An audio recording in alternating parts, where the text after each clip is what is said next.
Willkommen zu dieser technischen Anleitung zum Lenovo Y70. Wir sind Kelatos Informatiker, Spezialisten für technische Reparaturen.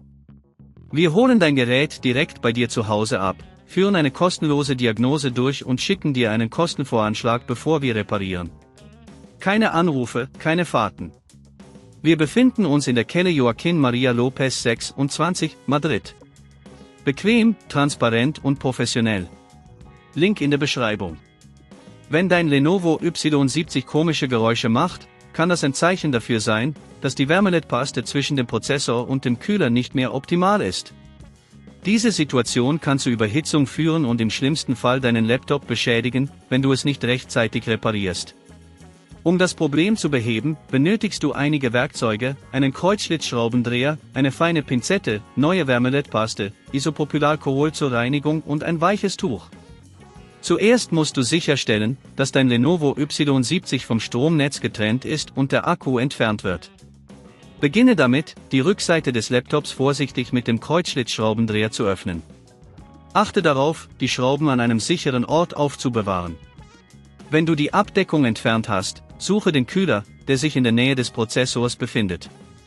Du wirst die Schrauben sehen, die den Kühler befestigen.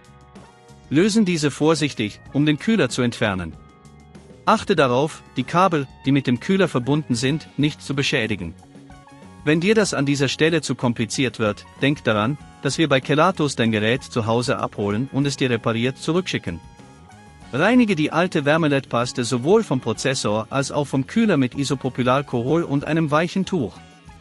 Nachdem alles sauber ist, trage eine kleine Menge neue Wärmeleitpaste auf den Prozessor auf. Setze den Kühler wieder auf und befestige ihn mit den Schrauben. Achte darauf, dass alles gut sitzt und die Kabel wieder richtig angeschlossen sind. Zum Schluss setze die Rückabdeckung wieder auf und schraube sie fest. Überprüfe, ob der Laptop ordnungsgemäß funktioniert, indem du ihn einschaltest und auf die Geräusche achtest.